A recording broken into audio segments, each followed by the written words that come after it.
liberated, freed, released, free from traditional social restraints, sisters, girls or women who share a common ancestry, allegiance, character, or purpose with another or others, fellow Black women or girls.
Peace and blessings. Assalamu alaikum. Welcome to Liberated Sisters. I'm Sister Charlene Muhammad, your host, and tonight we have an exciting show for you. Today, we have Sister Attorney Pamela Muhammad, Houston-based attorney, and she will be talking about headlines in the Final Call newspaper along with myself.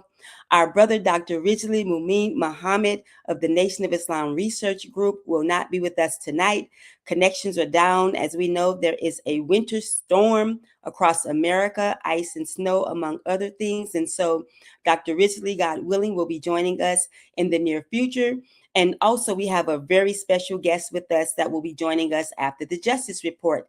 And that is none other than our dear sister, Dr. Christina X. Parks. She's a cellular and molecular biologist, and she'll be talking about chemicals in food and how can we survive against those things, and taking us further into two studies that have come out which confirm, they bear witness to the teachings of the Honorable Elijah Muhammad, that we must strive to eat to live, and that preservatives and some of these chemicals that are being put into our foods are very detrimental.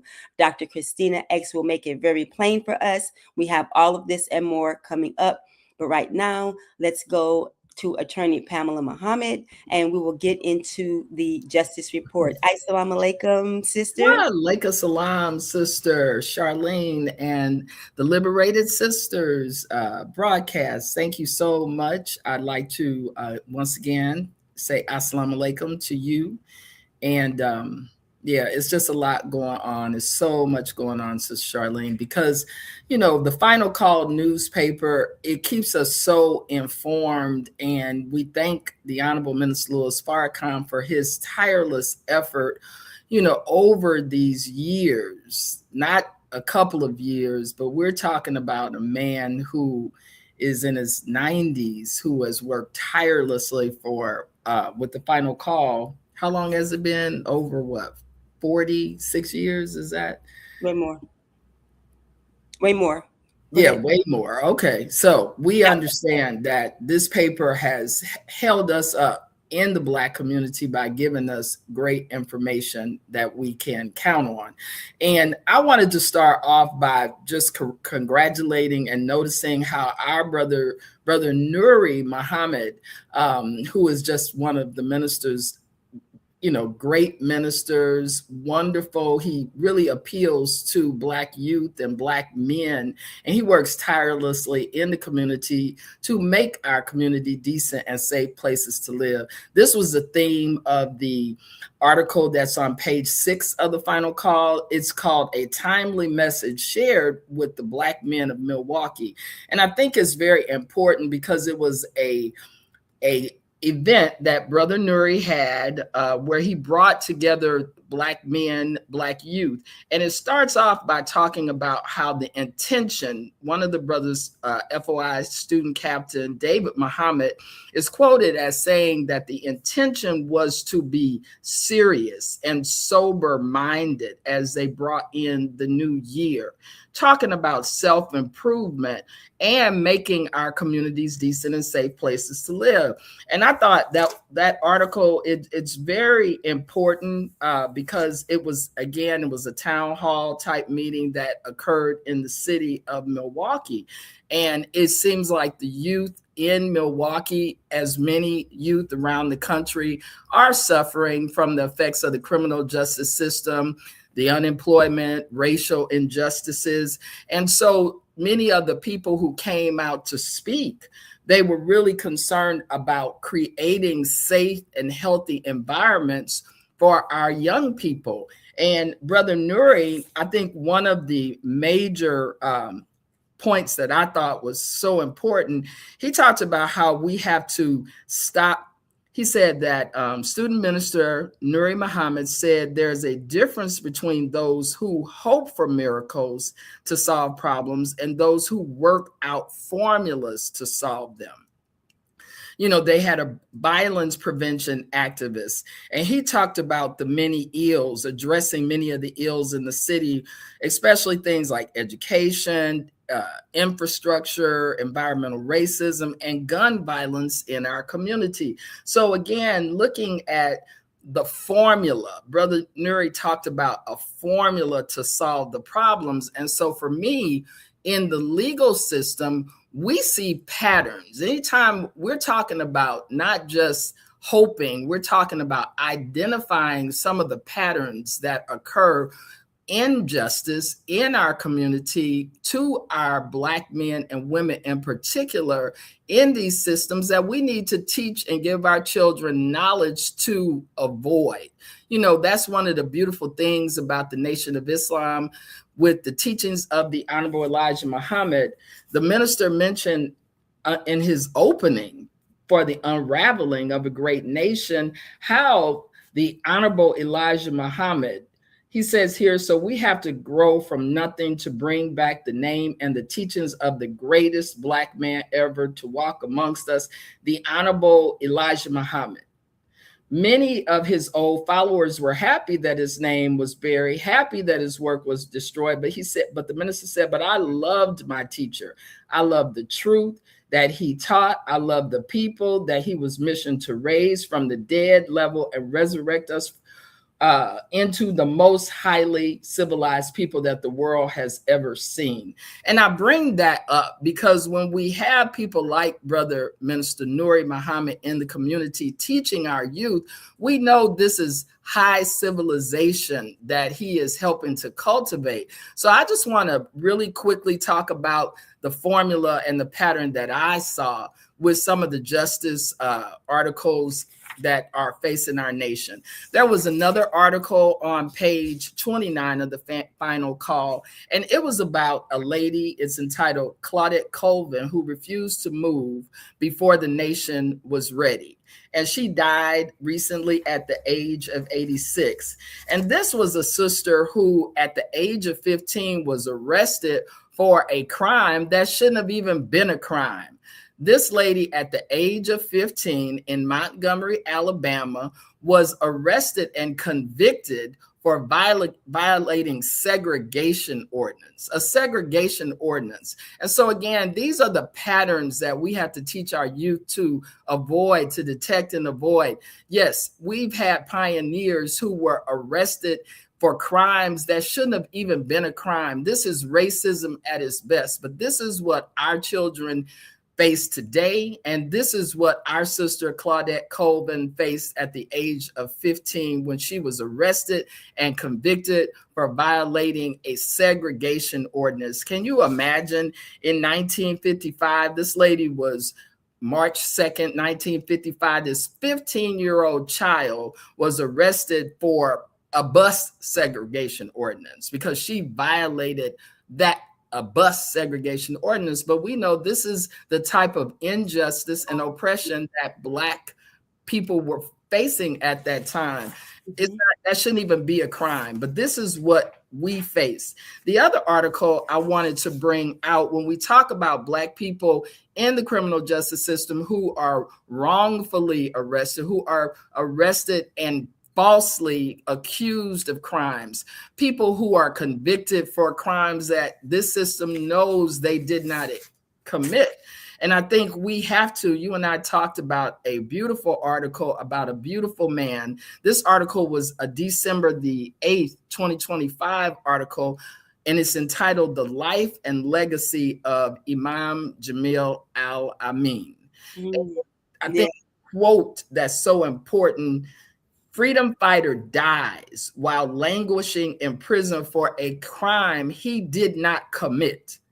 And so it's so important that our children know that those who do stand up, those who are fighting and trying to empower themselves in their community, there are targets that, you know, that this government and has launched unjustly against our people. So again, born Hubert Gerald Brown in Baton Rouge, Louisiana in 1943. H. Rap Brown rose to prominence during the 1960s as a charismatic and electrifying leader in the civil rights movement. As the 5th chairman of the Student Nonviolent Coordinating Committee, he became a national figure known for his powerful oratory and unapologetic advocacy for Black empowerment. So I just kind of wanted to give a general synopsis of who our brother was, and that there's a beautiful article written by Brother Michael Z. Muhammad.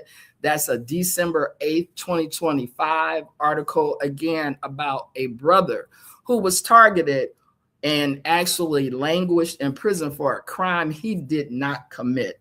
And finally, I think it's so important, there is a news story that has been released really today and yesterday about a man out of Dallas, Texas. His name was Tommy Lee Walker. And this brother, he was actually given the death penalty, and he was actually executed at the age of 21. Tommy Walker, he actually was charged with a crime at the age of 19, and he was actually executed at the age of 21. He was falsely accused of murdering a 29-year-old white woman. And I think this is so important because the Dallas is important, again, so our young people can know, as well as this brother's life not being in vain, because we can learn the lessons of history. So this brother was exonerated because now it has been determined that he was not guilty. He always maintained his innocence, but of course, at the age of 21, he was executed. So now the city of Dallas, let's see, the Dallas county officials voted Wednesday to symbolically exonerate him. And he was, you know, and this is someone who was executed nearly 70 years ago for a crime he did not commit. And so we want to say a prayer for his family, because a child lost a father and a woman lost a, you know, a dear, I think this was the child's, you know, I'm sorry, Mr. Walker's child's mother was pregnant at the time, and she delivered really soon after he was falsely put in jail. And I just wanted to bring out, and I'm going to close this. So when the special session of the Dallas County Commissioner, who unanimously passed this resolution to exonerate him, some of the things they raised, and this is part of the pattern, because we've got to identify these patterns so we can learn how to act around them.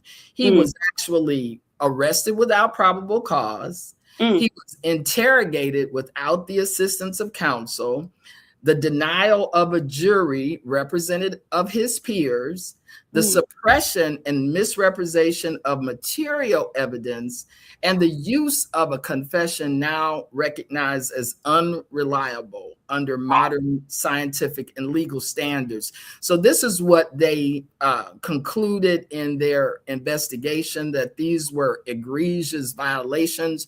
But of course, our brother was executed over 70 years ago, from this type of unjust treatment. So again, I wanted to close, but I really like the statement from Brother Nuri's article by one of the ministers, Reverend Lanier, and Reverend Walter J. Lanier, who was a pastor who was present, and he made the comment that, he talked about how Milwaukee and the Black people number 50 out of 50 for the Black population in Milwaukee. But he said that they're suffering from many things such as segregation and things that he found, were really relevant. But one of the things he said is that he felt like we're failing to develop and cultivate spaces that are healthy for us.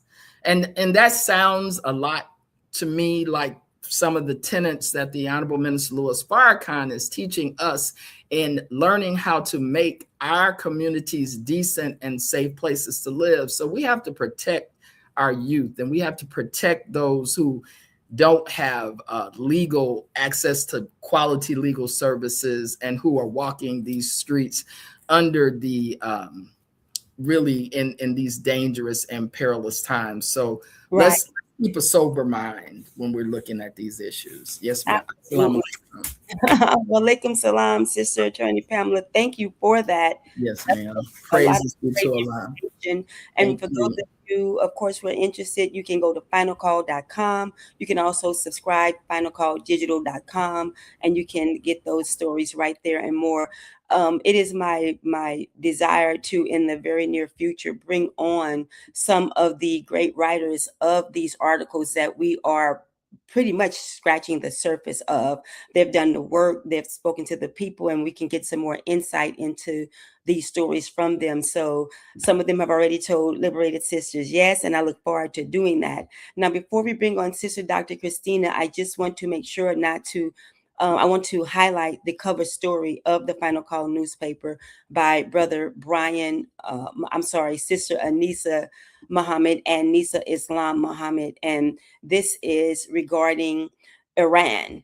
The current cover: Iran resists U.S. threats. Islamic Republic stands firm against bullying and interference. I'm just going to highlight a few of the first paragraphs. It is our lead story for this week. The Final Call is jam-packed, everyone. So let me get to that. And here it is.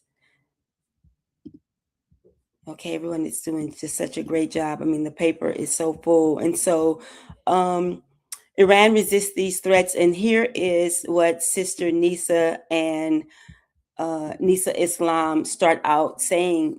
Iranian officials accuse the United States and Israel of orchestrating riots by placing, and you see I'm scrolling it on the screen there, by placing operatives among protesters and carrying out a, quote, coordinated digital warfare campaign fueled by disinformation. This, according to a Press TV, that's an Iranian state-owned news network. Iran continues to stand strong as the United States government issues threats and new sanctions against the Muslim country after peaceful protests turned violent. I could go on into that.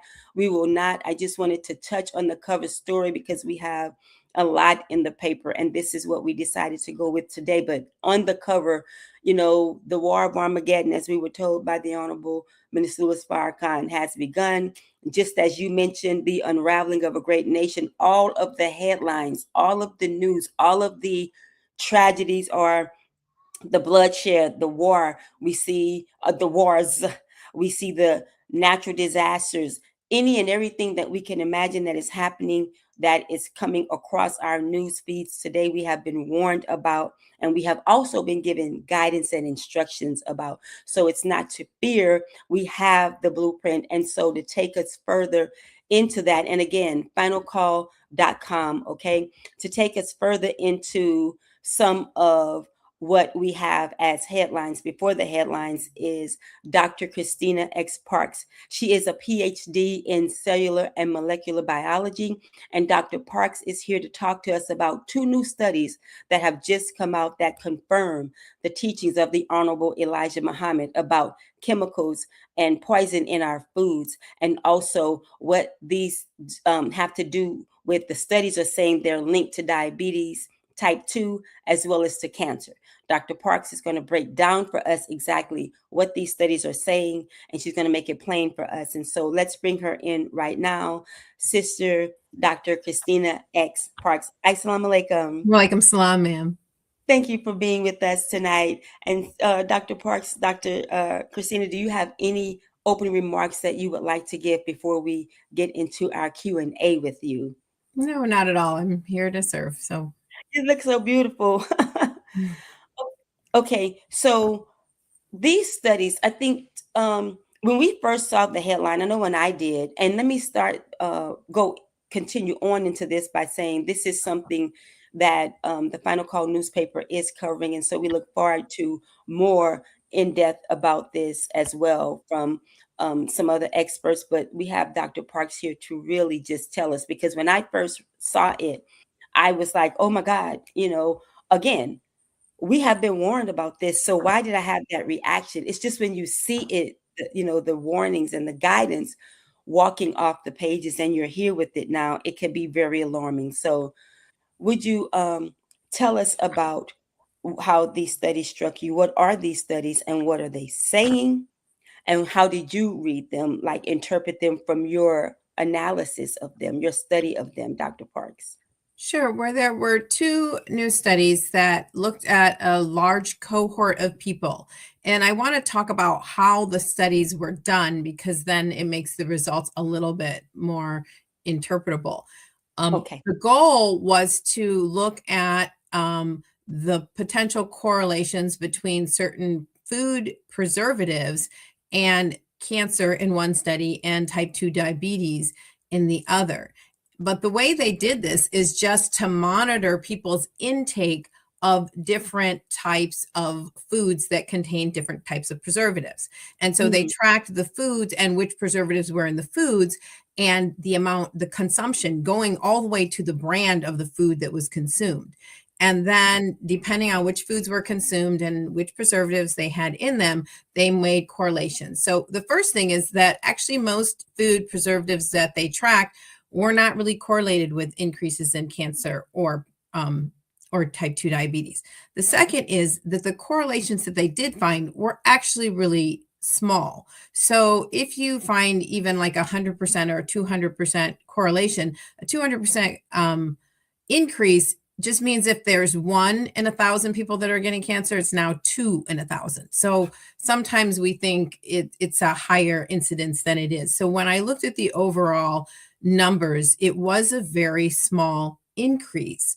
And the other thing was that these increases were based on the amount of processed foods that you ate, right?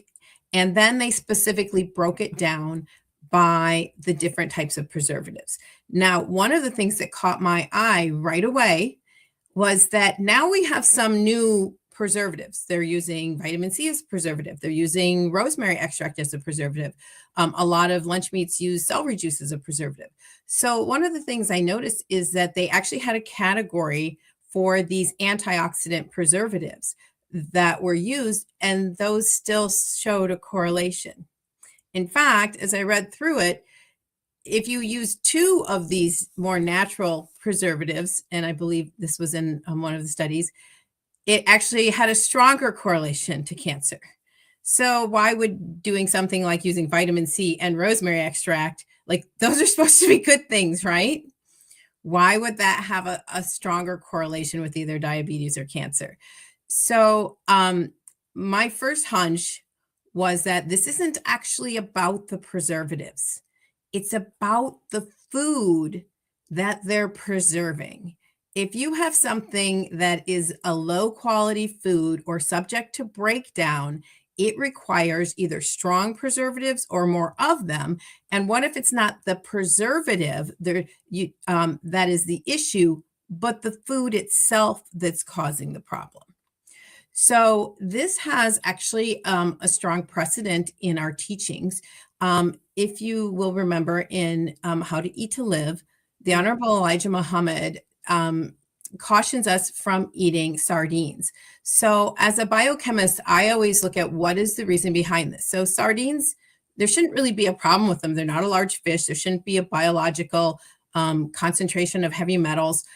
And then he says, but you can eat the Portuguese sardines. Mm-hmm.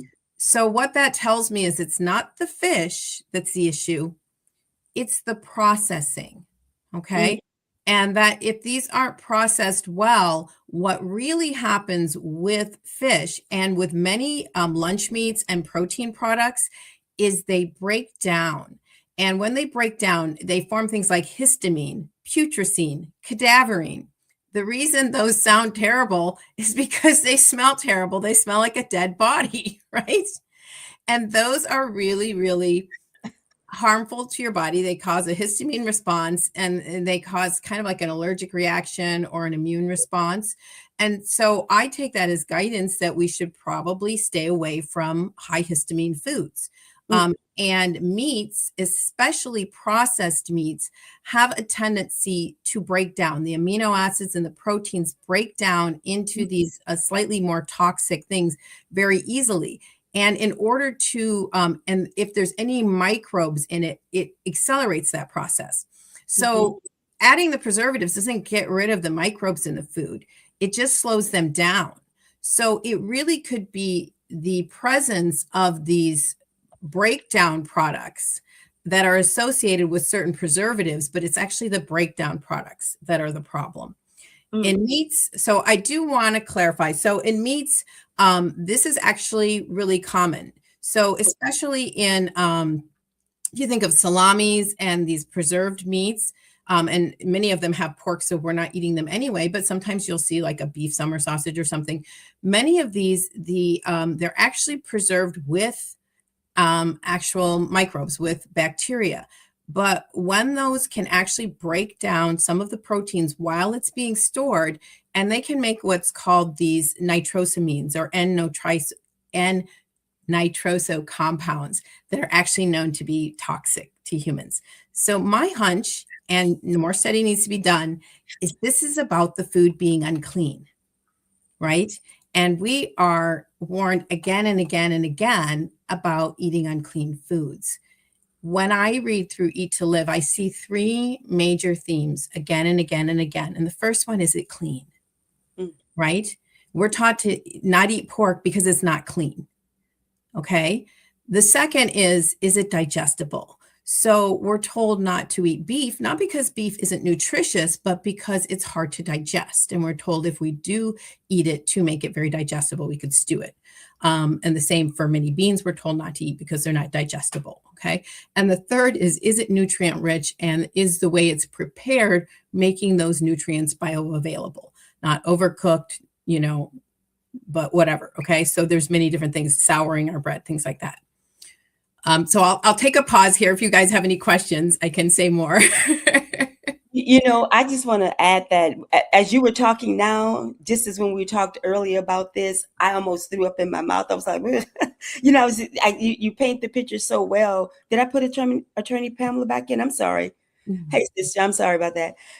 It brought that up again. So I'll let Sister Pamela ask any questions she would have, because I've had so many, and I still do, just in terms of that some of the compounds that you mentioned, and I'm spinning over here like, what did she say? But go ahead, Sister Pamela, because I do have some, but I've spoken to her about this. I want you to get it in.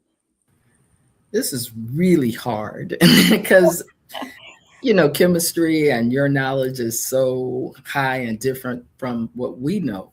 But from what you're saying, so are the commercial companies, are they engaging in these processes in packing plants? And where is this actually happening at?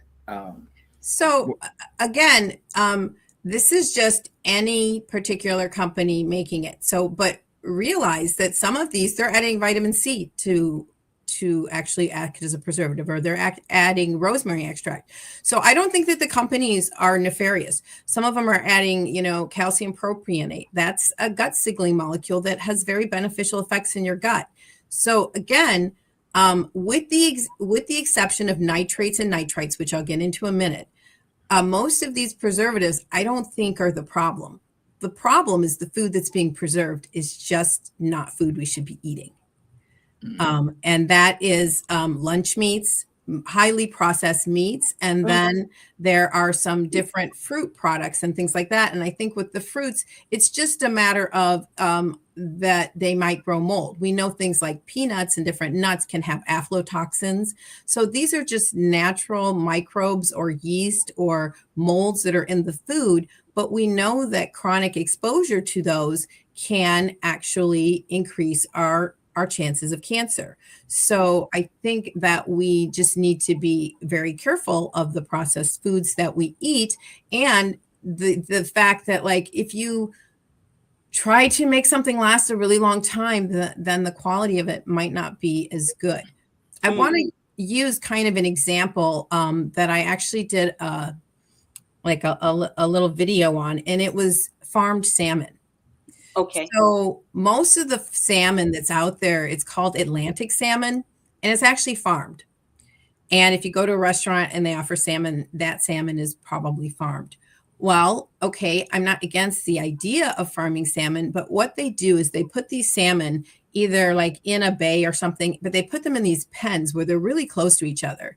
And then they throw the salmon food in there. And between the food breaking down and the salmon pooping and peeing, it's just a kind of a polluted, nasty environment. Okay. And what happens is bacteria thrive in this environment, and they don't just thrive in the water. They actually get into the skin and the flesh of the salmon. And when those salmon are harvested, you can rinse them all you want. The microbes are actually in their flesh. And as they package them, no matter how good they are at trying to freeze and package them, anytime that salmon thaws, those microbes start breaking down the flesh and producing things like histamine and putrescine and cadaverine. And it's nasty. It's not clean. As opposed to a salmon that is in a much cleaner environment, let's say, in the Alaskan, ocean, or running up a clean river where they're not in a polluted, bacteria-rich environment. Their flesh is not going to be inundated with these microbes that are going to then continue to break down that fish as soon as it comes to room temperature. So really, it's not even, there's just very little they can do to fix that. It's going to be a high histamine food. It's going to be what I consider an unclean food. Mm-hmm. Okay. So I have, ever since we spoke about these issues on this time around, I don't look at it the same at all. I went to the grocery store and I was like, I don't know. When you talk about the salmon, and I wanted to go get the video. Is it on your website, or is it on your Instagram? It's on my Instagram. Mm-hmm. Okay. Yeah. Okay.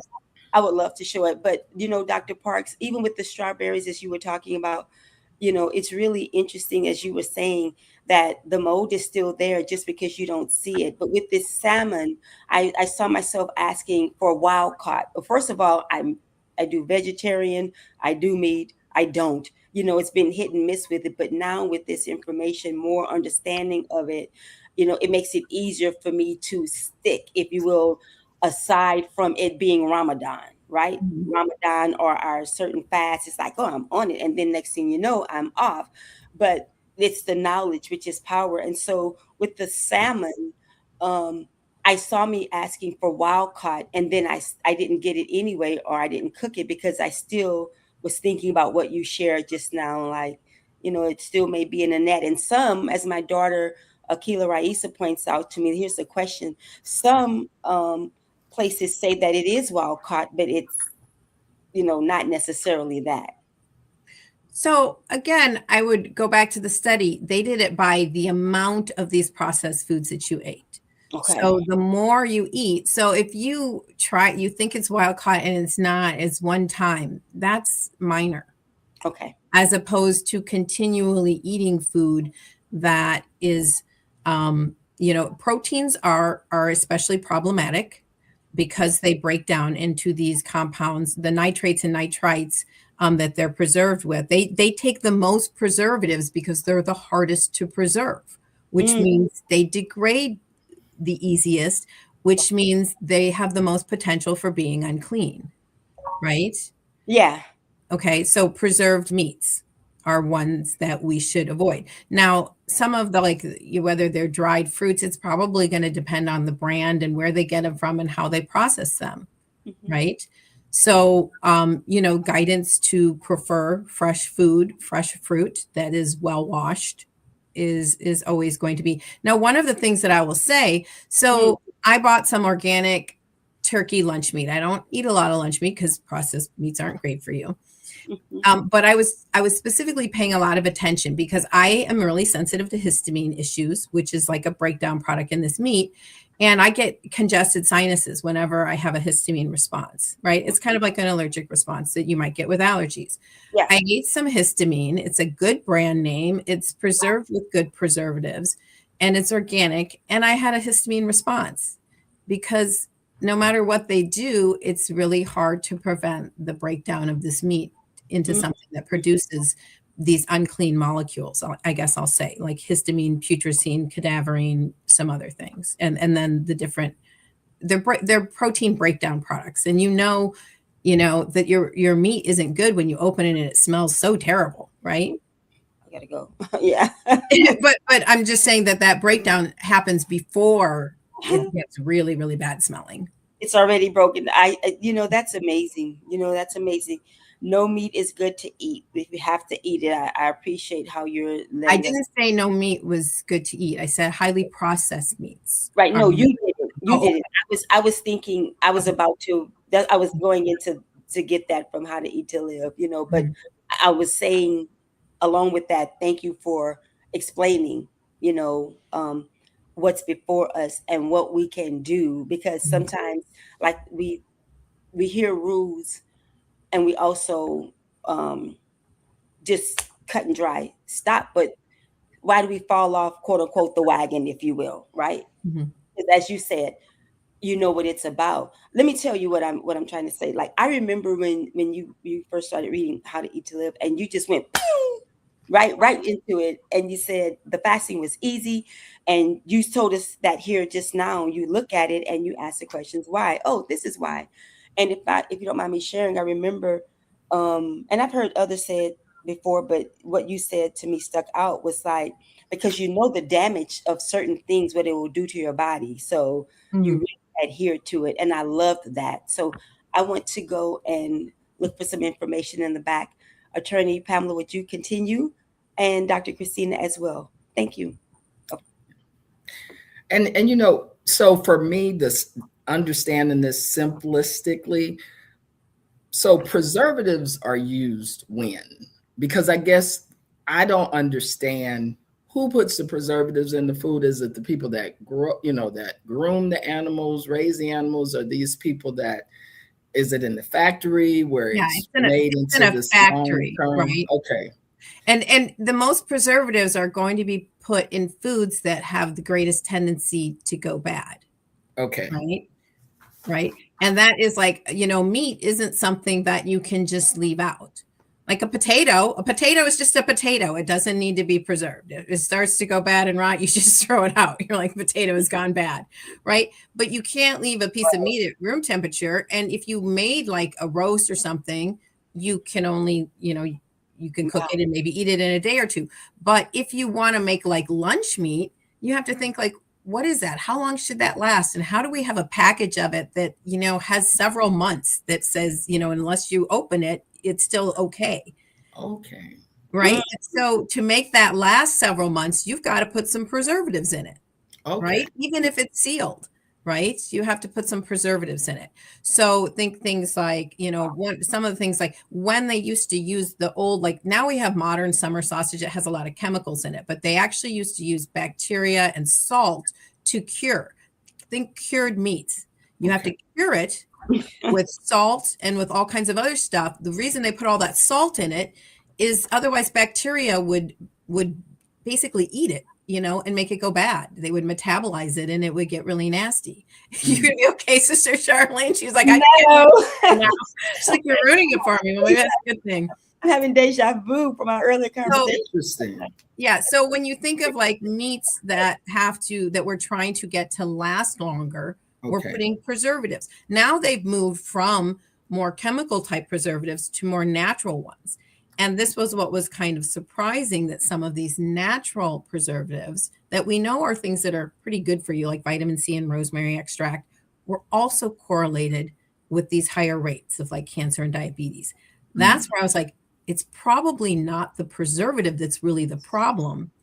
It's the fact that the meat is subject to breakdown, and the meats themselves, like some may be better and some may be worse depending on how they're processed. But the more you eat, the more likely you're going to get some of these that have the breakdown products in the meat themselves. Even if they're tiny amounts, over time, they're toxic and they build up, right? And the Honorable Elijah Muhammad said every food has some amount of toxins in them. But these preserved meats specifically are higher. But then it also had correlates with some like different fruits and things. And because we know, like, one of the things that they would put like sulfates and sulfites in is like dried apricots and stuff.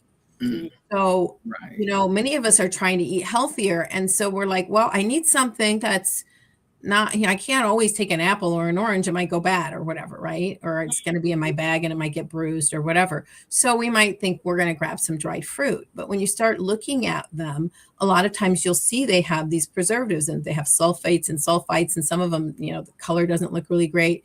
And so the question is, and then many of those, they're fruits. So they had some amount of mold on them. So even though they're dried, even though they have preservatives in, many of them still have some amount of fungus on them, some amount of mycotoxins, which is like a fungal toxin. And even though they're low amounts, if that's something that you snack on every day, your exposure to those is increased. Amazing. See, and this is what I was experiencing with my fave dried mangoes. Someone reminded me, sun-dried maybe. I'm like, just leave them alone. Just back up.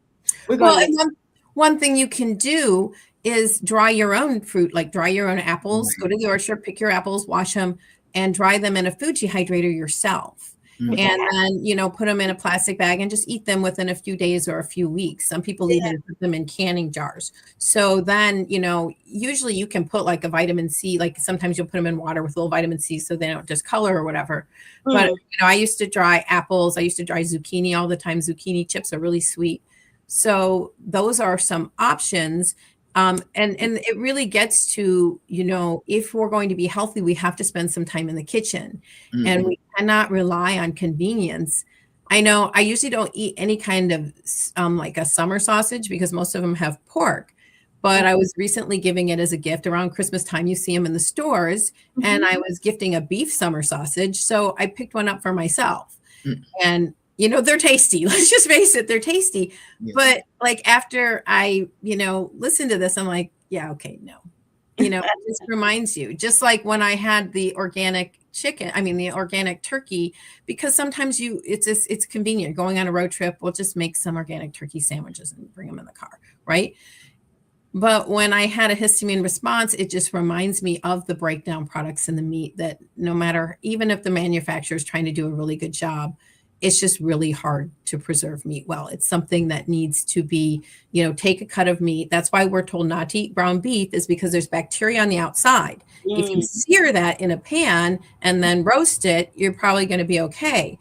But if you grind it and mix the bacteria all in and then cook your burger medium rare, you have a bunch of bacteria in the middle of that burger. Wow, it's all up in there. You Yeah. know, you made me think of something in terms of the organic foods. One thing I was under the impression of is it was spoiling because it was fresh. It was organic. Going back to what you already made clear here, but that was one of the other things I thought about. It's like, no, not necessarily. It's because it's a lot of stuff on it. The Honorable Minister Louis Farrakhan has said, what we won't don't grow, we won't eat.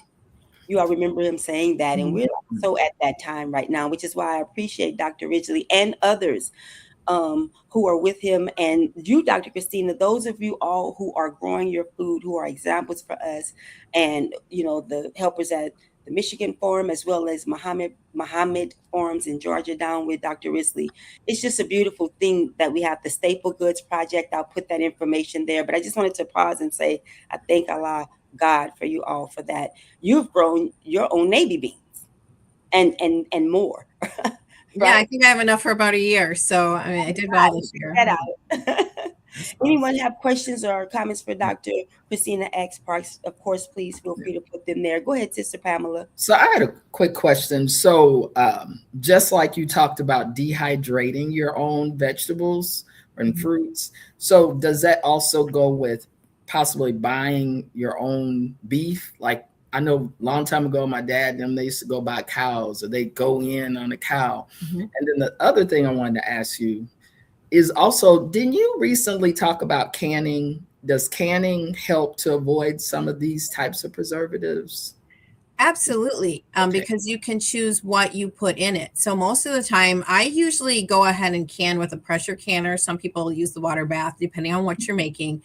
But even with like pasta sauce, I just like, I'd rather use a pressure canner, make sure it's whatever's in there is dead. But I put up food for years, and then you're putting less preservatives in it. And if you eat like the pasta sauce from the store, it's got a ton of sugar in it too. So you can make it to your taste, and once you process it and put it in the jars, it's usually much, much healthier. And when we we grew our own chickens, and that was before I was in the nation, so I didn't know, we are not advised necessarily to eat chicken, but the first principle is it clean? So you're probably better to eat some clean chicken that you grew yourself and washed and like put it in the freezer, parted it out, right? Because the reason I started growing chickens is because I wanted to make soup. I wanted to make the broth. It's really healthy for you. But like, who knows what they dip those chickens in the store in? Do you know what I mean? To kill all the stuff that's on the outside. And who knows that processing plant, when you do that over and over again, it's just very hard to keep clean without really toxic chemicals, right? When you're doing a few for your family, even if you're doing like 10 or 15, we used to do 5 a day, process 5 chickens. And we used to get, a half or a quarter of a cow from our neighbor, where you drive by and you'd see the cow eating the grass. Then you take it to the butcher. They would butcher your cow specifically into the parts you wanted, and they process it and shrink wrap it immediately and freeze it. So I just always felt that, it wasn't some big process. Like, you don't know what happens in those things. If like something went down and everything sat out for a couple of days and they didn't want to ruin it all, so they went and processed it anyway. You know what I mean? Yes, I think they try, but you just don't know, where the more local you have, or the people that then you can, I feel you have more control over. And if you don't like that process, or you have a bad experience, you can find somewhere else. Okay. Great. Thank you both. I put this here as you were talking because, and by the way, that just reminds me of the good old days at home. I mean, we had meat grinders up there, our own, and different things, and going to the shop, and even now the halal markets. But there's just so much different ways to do it. I really appreciate what you're sharing, Dr. Christina. I do. Yeah. I mean, and it's not, on the one level, I know I've heard it before, but not this way necessarily, or forgot. This is taking us back to our root. It's not, rocket science, but it is science that we've gotten away from. So to be able to have you here to break that down is really great. And we can stay, of course, with the studies, but I just wanted to point out, as we're talking about what you're saying, some of what's in the final call not to, we wanted to make sure to highlight, the Honorable Minister Louis Farrakhan's article, we know we have the special section, the United States Policy of Depopulation. And here he's talking about the dangers and risk of GMOs, genetically modified organisms.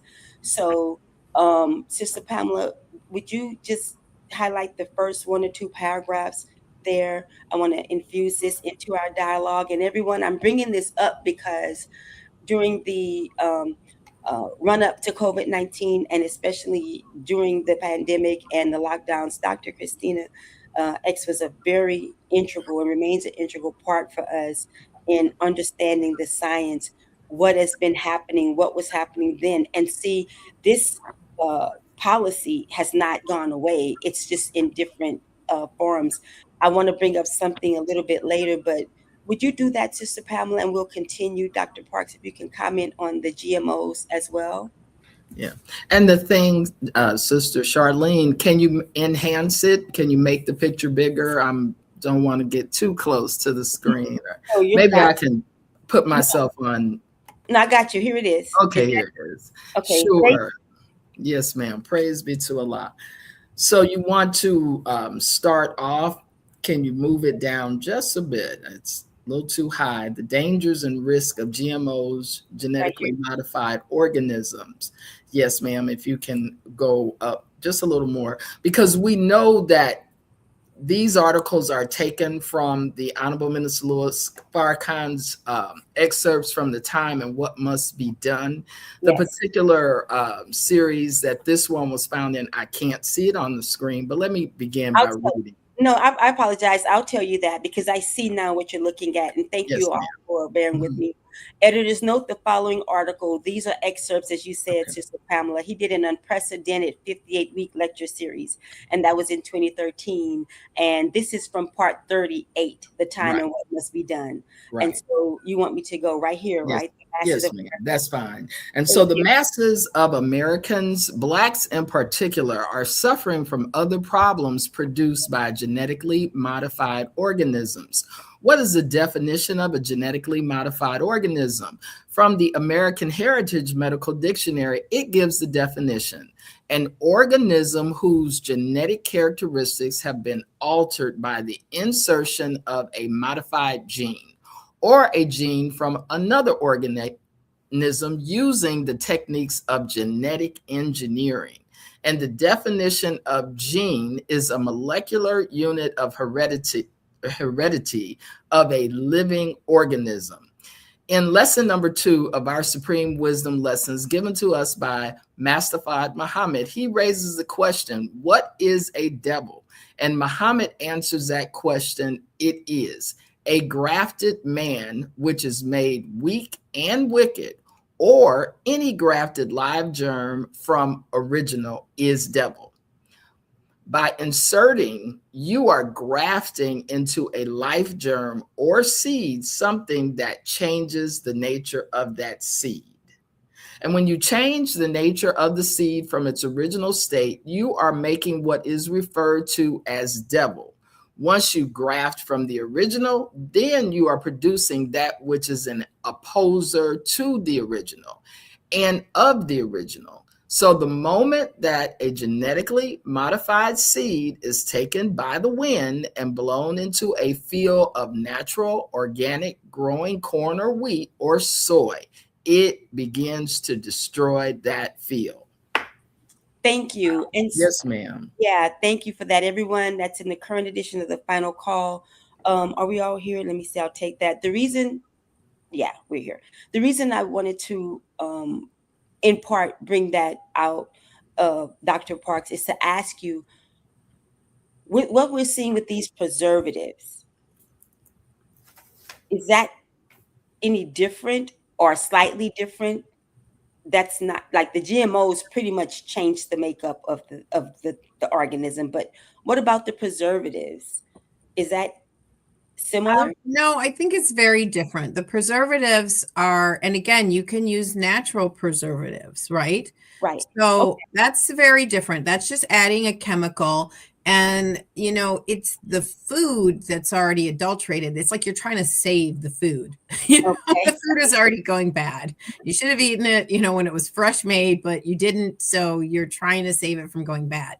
Oh, okay. With the GMOs, I have to say that it did turn out to be exactly like the minister has told us. At first, they were basically inserting these genes into different organisms, and they thought, well, it's a gene that will help pests not to eat it, or it was a gene that will actually help it make more vitamins. So in theory, it sounded good, but in practice, what they found is that it did actually change the nature of the organism in ways that made it toxic. And they didn't really understand why, because they didn't think it should happen that way in theory, but in practice, it actually did change it. And so we're not actually absolutely sure why, because theoretically it should have worked. But the truth is, it does actually change the nature of the organism. Adding one gene from another organism actually changes the nature of it. And they're still trying to figure out why that is, such that your body doesn't digest, absorb. Like, it just sort of changes everything about it in a way that was not and is not expected. And so they have chosen to try to kind of ignore this. But the truth is, it is changing the nature of each of these genetically modified organisms. Wow. I remember. Thank you for that. I will remove that for now. Come back, Sister Attorney Pamela. I'll add you in. I remember that when we were being forewarned of what was happening with Monsanto and some of the other companies, and how farmers were being told, like their GMOs were flying over into to the neighbors' crops. It's just something to see how all of this is coming right out full circle. But Sister Attorney Pamela, you had anything to say? No, ma'am. Not on the genetically modified. No, ma'am. Thank you. I did Thank want to you. make a comment. Yes, ma'am. Yeah, and we will get back to the two studies, but I Okay. do want to mention that Brother Kevin Muhammad of Maida Place, who is also with our Nation of Islam Ministry of Agriculture, and he assists us with getting our staple goods here in the West, in Los Okay. Angeles. The Staple Goods Project is up and ready for order, I understand. So I want to look at that. So Dr. Christina, would you give us some more insight into what can we do? Because I know we talked about sourdough. There's so many different things that ways we can. I don't want to say combat. I want to say, things that we can eat. It's like we constantly hear, well, and I've been a party to this. I've done this. Well, we can't eat this, or no, we don't eat pork, or we don't eat this, or I can't eat this. Sometimes it would come off as, oh no, and sometimes it would just come off as, oh, I'm sorry, at the family gathering you cooked all of this, but I can't have it, and you just see the sadness on people's faces. But we can have so much out here. Would you let us know what those things are, more of those, as you have been telling us, according to your analysis of the studies and how to eat to live? And thank you. Sure. Before we segue from the GMOs, I do just want to mention that the latest studies from the COVID vaccines and have basically shown that due to the Pfizer contamination, we are all now genetically modified. That both who have taken the vaccines and just all of us because we've been exposed to the contamination. The Pfizer contamination is going to affect all of us. Now they are taking cells out of people who have turbo cancers and studying those cells and finding this genetic information from the vaccines integrated into the cancers. And while it is going to affect those who are vaccinated, probably most, it is actually transmissible to all of us through our guts, through our gut bacteria. And the way that the genetic engineering was done, it targets human cells. This genetic information can get into the gut bacteria, which we all spread to each other. We all spread bacteria, can get into our guts, can get into our cells and integrate into our DNA. and even get into our sex cells and integrate into the germ line and be conveyed to our offspring. So when you talk about GMOs, unfortunately, many of us are now genetically modified and are making the spike proteins in our bodies. Yes. And isn't that something that you all bore witness to? You know, when the Honorable Minister... Yes, we said that this is going to happen, and they told us that it wouldn't happen. And now we are actually having studies showing that it is happening in real time. And they're and in those cells that they're finding that have it, those are cancer cells. It's causing the cells that are making the spike protein to become cancerous. And they're finding these genetic elements. They're a tool for molecular biology. These genetic elements, they are actually finding hundreds of copies of these genetic elements, because it turns the cells into a manufacturing plant for these genetic elements called plasmids. They're finding hundreds of copies in these cells that have become cancerous. So it's worse than we had even surmised. So, but that's a whole, maybe a topic for a whole nother. Yeah, there we go. Find residual DNA. Yes, exactly. Oh, this is right in our this week's final call. There you go. Yeah, sorry for popping it back out. I'm just popping in. Yeah, no, there it is. Yes, they find the residual DNA, and that's what that DNA is. It has the SV40 promoter. This is a mammalian promoter, a mammalian origin of replication, which causes the genetic information to the DNA to replicate itself inside our cells, to insert itself inside our cells, and to transcribe and translate and to become a manufacturing plant for the spike protein. And they knew that they could have made it so it only would work in bacterial cells, but they chose elements that would work in human cells. Okay, and that's mammalian. Got it. I was about to say, what's mammalian? Like, oh, that's mammalian. Oh, yeah, it's rewind. But it's like now we see that it's happening. We also know what the solutions are. So, I mean, we're different. People affected with that spike protein are different. So now the effect of that, how can we change and not be the effect of that? Because I'm hearing of people, you know, again, just what you all warned about, the scientists that came and were witness to why we shouldn't take it, as we were told, you know, legs, really tree trunk sized legs. Yeah, from clotting and whatnot. So I do have, I'll just speak to a couple of things here because it's actually pretty complicated. I do have a spike detox protocol on my website, which is vi-ta.org, vi-ta.org. So, but I would say there's a couple of things. One, once it's in your cells, you know, one of the things that will help is fasting. It may or may not be enough. That's why I have a spike detox protocol that I do in addition to fasting. So fasting will help the body. So the thing is, like, so you might have these cells that you're like, oh my gosh, I've got this foreign DNA. It's integrated into my DNA. It's in my cell.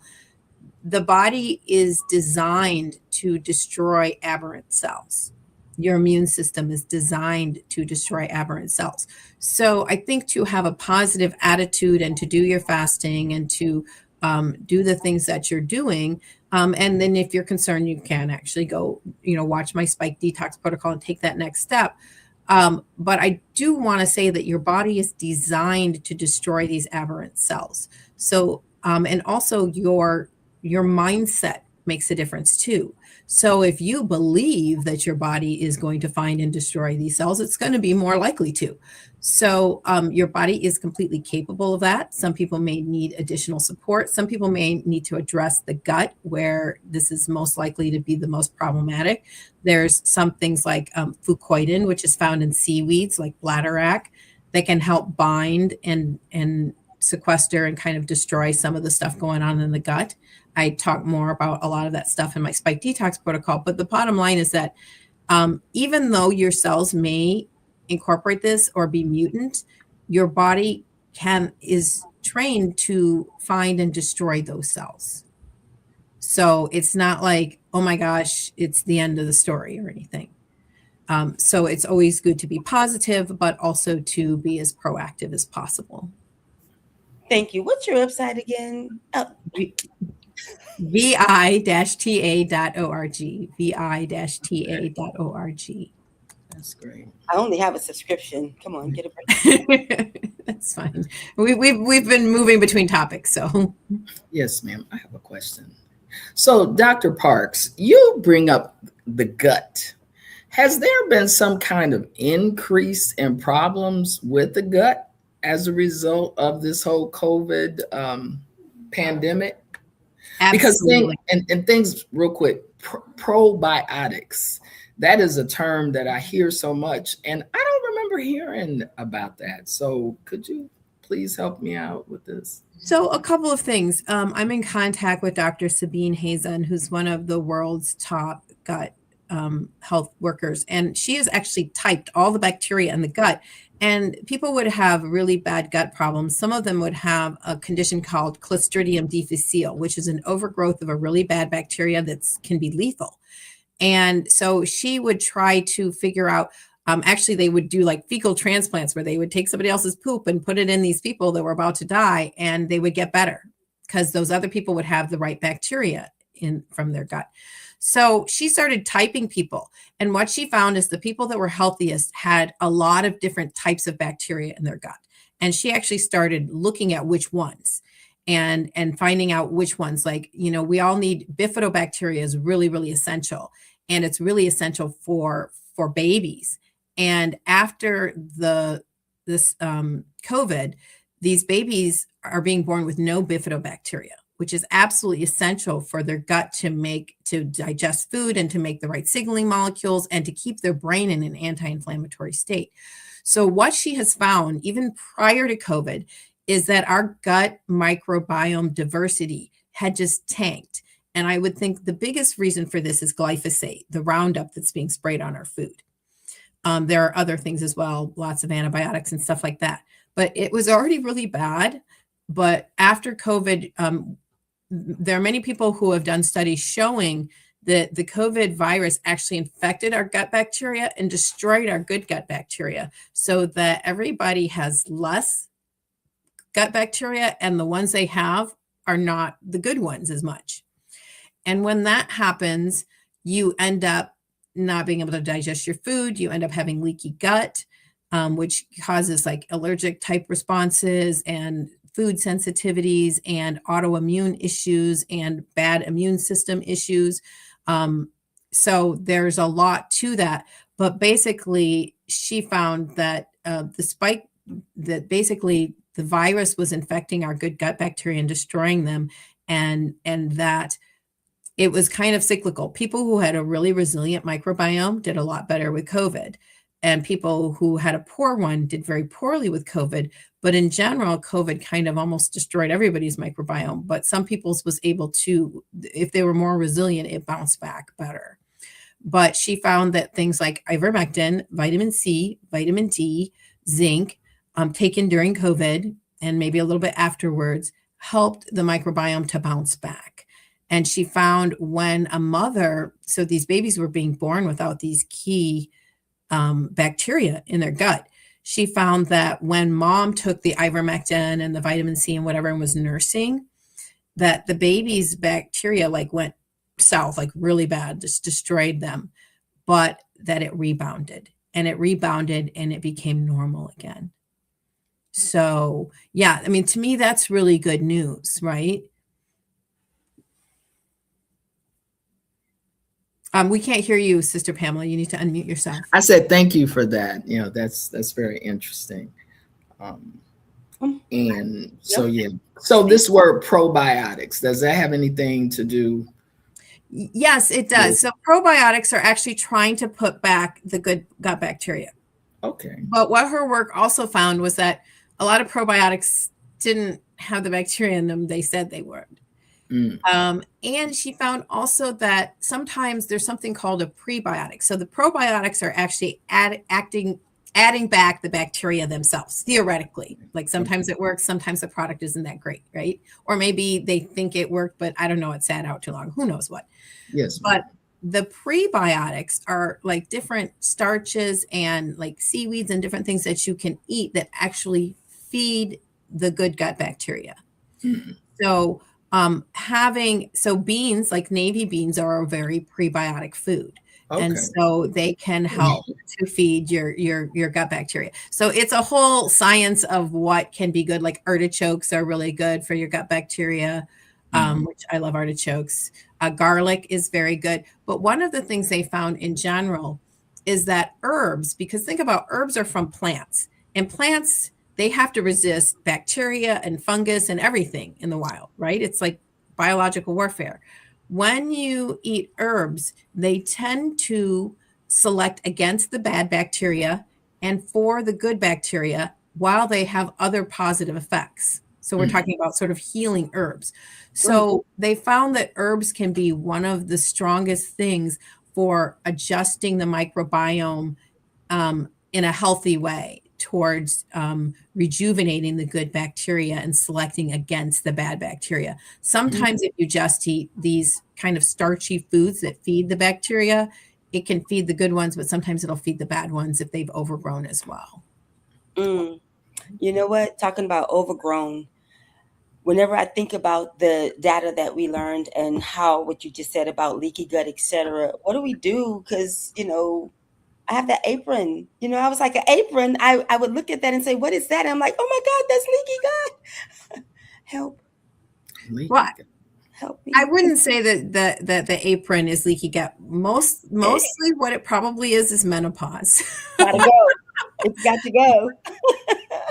So one of the things that I would say, and I noticed it as menopause too, I was just like, oh my goodness, I thought I was doing so well, is one, to give yourself some grace and to realize that stress increases cortisol, menopause increases cortisol, Okay. beating yourself up increases cortisol. Okay. Trying to go to the gym 16 times a day, a week because you want to lose all the weight increases cortisol. So some people start working out harder and they actually gain more weight because it increases their stress, increases their cortisol. Okay. So I believe the Quran says that, like our first duty to Allah is prayer. And in this, what I want to say is that prayer is a neurological regulation that decreases cortisol. So finding our connection to God is actually probably the first thing, because one, most of us are emotional eaters, right? No matter how well we're doing Eat to Live, give us a really bad day and we're at 10 o'clock at night digging through the cupboard.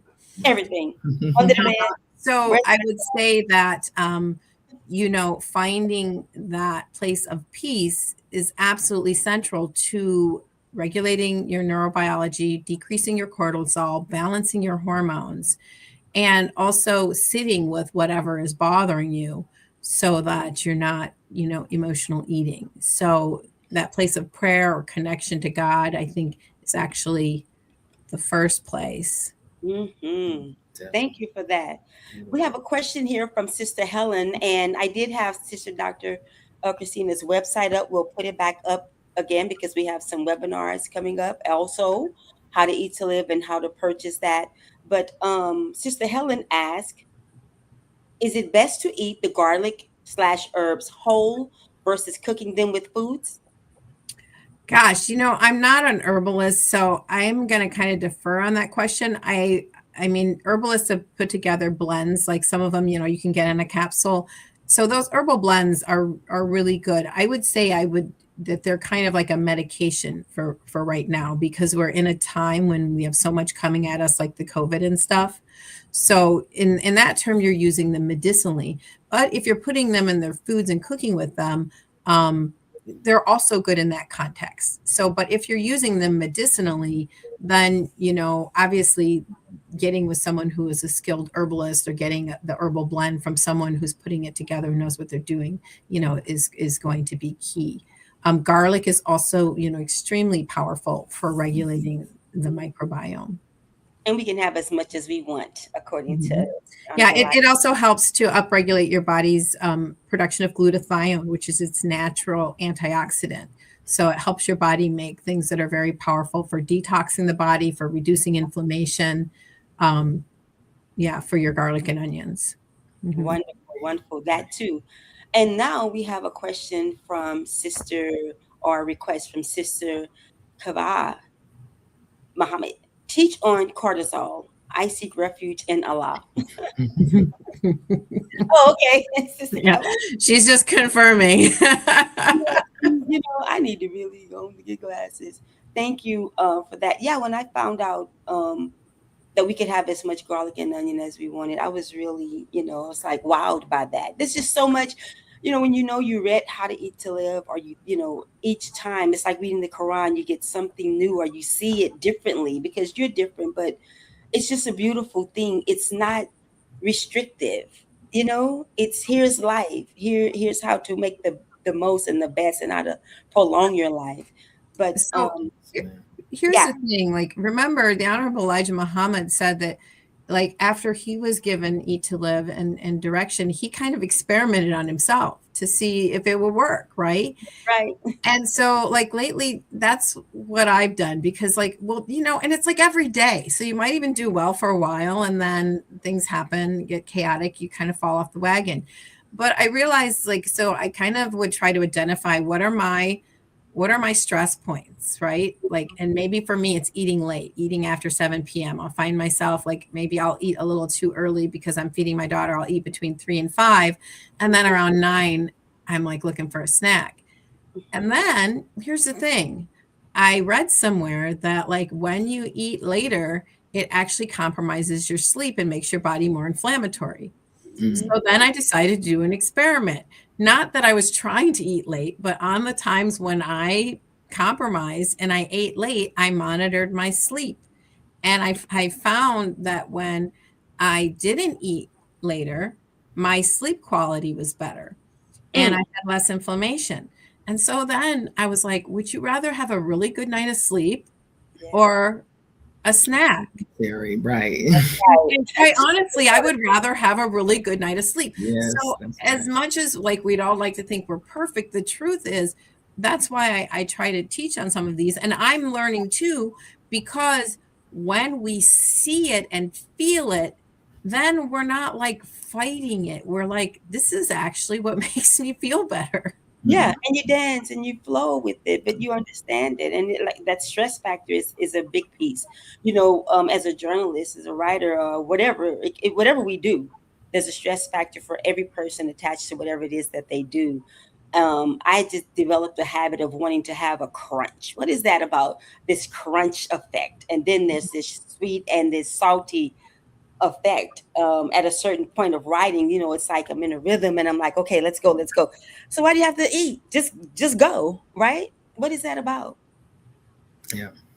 Yeah, I think we all struggle with that, with the different craving or whatever, and how to deal with it. But I think that, like, the first step is honesty. Okay, like, yeah, and then just asking yourself, for each of us, it may be different, and can I replace it with something, right? Do I need to move? Can I get a fidget spinner to fidget in my hand while I'm writing? Like, what can help me, right? Yeah. Oh my God, putting it in your mouth is kind of like, oh my goodness, what is this in my hand and why is it in my mouth? No look past with the refuge prayer at least 7 times a day really is. I was experiencing something stress recently, and one of our beautiful brothers was like, whoa, you need to say the refuge prayer about 20 times. And I was like, oh yeah, we have something. But okay, here. Question, Samuel Clark, let's put it up. I recently learned that mushrooms are a fungus of the earth. Thus, a poison and poisons in the right dosages can heal, I've heard. Well, what do you all have to say about the RYZE mushroom coffee? What is RYZE? It's a brand of mushroom coffee that's really popular. So there are many mushrooms that are popular. People are really struggling with their health, and especially with neurological issues. Supposedly some mushrooms can help. My take, I actually haven't read in Eat to Live where it says no mushrooms, but I've been told no mushrooms. And when I look at the biochemical principles behind Eat to Live, I also notice, like, no shellfish and things like that. So the chitin that is in some of the shellfish is the same thing that is in mushrooms. And I think there may be something about the actual makeup of the cell wall of both mushrooms and fungus and like some shellfish that is detrimental to our bodies. Now, I mean, shellfish are also unclean and have, you know, different histamine causing and toxins and stuff too. So I guess my take is I think that there might be actually something about the cell wall that's detrimental. So it's a cost benefit. Like many people take medications and the medications themselves are poisons too. So you know, if the mushroom works better than what your doctor would prescribe, maybe you take the mushrooms. For me, I'm looking for options like herbs and things that can work that don't necessitate the use of mushrooms, because I do think that there probably is something to it. And I think that it has to do with the cell wall of the mushrooms and the fungus. So I would like to study it more to understand what that is and to understand about the cost benefit of them. Now, if you know you have someone that's severely impaired and it makes them functional, you know, that's, you know, up to you. I haven't needed to use any of those mushroom coffees, or, you know, there's like lion's mane for your brain health and many others. So Thank you. You know, thank you for your question, Brother Samuel X. Clark. One thing he brought to mind for me was, and I enjoyed this coffee. I experienced it at fellow believers' homes, but Organo Gold. And I have an image, but it's Organo coffee. They're saying that it's made with Ganoderma, the gold behind Organo. It's an herb staple used in Asia and is gaining notoriety in the Western world. I'm not here to ask you to endorse or not endorse anything. I'm just wondering, you know, like, is that a mushroom? Because some people say it is, but I I don't have know. no idea. I'm not familiar with it at all. We're not gonna throw stuff out like that after I did. So I wanted to really quick, Dr. Parks, you gave us a really great incentive for canning, because someone like myself, I always thought the canning was for storing food for a time when we may not have food, which of course is for that. But I think listening to you, you were kind of indicating that it's just a better overall product that we should be eating because it doesn't have these preservatives in it too. Is that correct? Yes. And in fact, you know, I mean, I work a lot, and 2 years ago, my ex-husband was like, do you want to have a garden over here? And I was like, yes. And, you know, the years I didn't have a garden, like I go to the store and I look at all the stuff that is in like something as simple as pasta sauce. And I was like, and then it wouldn't even taste that good. And I'd be like, you know, one, it just tastes better. But like when I cut corn off the cob, like it's my corn. There's nothing in there but corn. Like I don't put any preservatives or whatever. And so, and when I, you know, make pasta sauce, there's no preservatives in there. There's not one chemical in there. It's just, you know, garlic and onions and oregano and whatever. So yeah, I think the quality of the food, and that's why we grew chickens too, so that I could have the chicken, and we would always have a chicken for Thanksgiving or whatever. And the idea is that it's clean. It's clean food, right?